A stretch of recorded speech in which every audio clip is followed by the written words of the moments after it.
हालांकि मैं आज एक पारिवारिक कार्यक्रम में शामिल होने आया हूं। पहले तो परिवार को मैं बधाई देता हूं।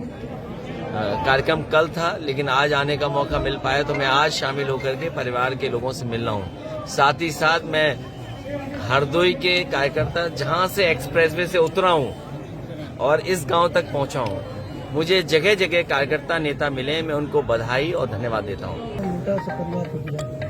ये योगी जी ने कब कह दिया? अगर योगी के मुंह से ऐसी बात निकल रही तो मुख्यमंत्री हो, क्यों मुख्यमंत्री बने बैठे हो? हटो उसको उसी से।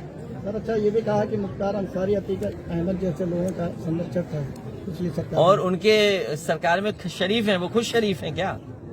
आप याद कीजिए, ये मुख्यमंत्री जी वो हैं जिन्होंने अपने खुद के केस वापस लिए, डिप्टी सीएम के वापस लिए। इन पे क्या मुकदमा था और डिप्टी सीएम पे क्या मुकदमा था? तो ऐसे मुख्यमंत्री को दूसरों के बारे में कहने का अधिकार नहीं है। कानून है, संविधान है, और मुझे उम्मीद है कि कानून से उन्हें न्याय मिलेगा, न्यायालय से। उन्होंने ये कहा है कि रामचरित व मनुस्मृति आदि ग्रंथ नहीं, बल्कि भारतीय संविधान है, जिसे बाबा साहेब डॉक्टर भीमराव अम्बेडकर ने इसमें शूद्रों की नहीं बल्कि एसटी, एसटी व ओबीसी की संज्ञा दी है।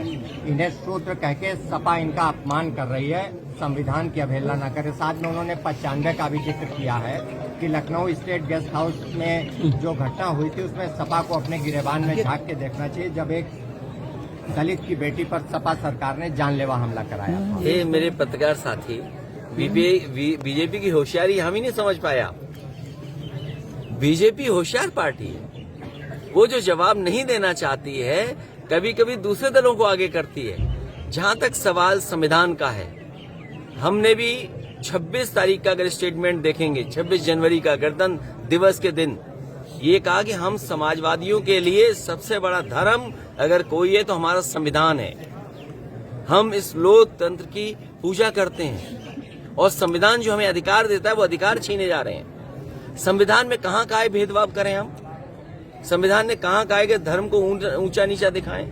हमारे बाबा साहब भीमराव अम्बेडकर जी ने, डॉक्टर राममनोहर लोहिया ने जो आंदोलन चलाया, जो लड़ाई लड़ी, क्या उसके तहत हमें अधिकार मिल रहे हैं? बीजेपी वही अधिकार छीन रही है और लोगों को अपमानित कर रही है। सर, आजकल बाबाओं का बड़ा स्कोप चल रहा है। आज बाबा रामदेव का भी कल एक राजस्थान में बयान आया।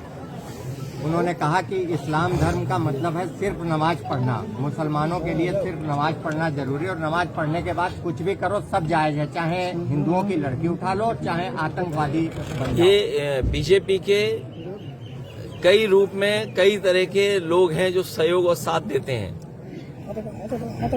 जब बजट देश का पास हुआ है, आप बताओ किसके चेहरे पे खुशी है? क्या बजट को समझ पाए लोग? ये हर चीज जो हमें सहूलियत दे सकती थी, उस पे सब पे किस तरीके से कब्जा हो रहा है। चरम सीमा पर महंगाई, चरम सीमा पर बेरोजगारी। क्या महंगाई कम करने के लिए, बेरोजगारी कम करने के लिए कुछ फैसला लिया गया है? ये जो सड़कें बन रही हैं, आपको हमको चिंता करनी चाहिए। ये गंगा एक्सप्रेस बन भी पाएगा, नहीं बन पाएगा? आपके बिल्कुल जिले से निकल के जा रहा है। चलाते वक्त कानून का उल्लंघन, मैं तो बधाई देता हूं उन्हें कि अभी अमेठी के बाजार पे उन्होंने चलाया। मैं उन्हें बधाई देता हूं। इसी तरह बाजारों में अगर चलाओगे तो शायद सड़कें चौड़ी हो जाएंगी। एक प्रश्न का उत्तर उन्होंने और दिया है कि भारत का मूल धर्म सनातन ही है। सनातन में सभी धर्मों का सहयोग किया गया। देश में पहली मस्जिद हिंदू राजा ने बनवाई थी। मुसलमानों पर जब संकट आया तो हिंदुओं ने बचाया। तो हम कहाँ गलत कहते हैं? आप अयोध्या में जो भगवान हमारे हनुमान जी के हनुमानगढ़ी है, उसके लिए नवाबों ने जमीन दी थी। तो ये जो हमारी मिली जुली संस्कृति है, हमारी जो एक दूसरे का सहयोग करने की जो संस्कृति है, हमारा भारत तभी अच्छा लगता है ये गुलदस्ता की तरह हो, जिसमें हर रंग शामिल हो। ये तो समाजवादियों की बातें करने लगे। क्या बात है, लगता कुर्सी से हटने वाले तो नहीं है।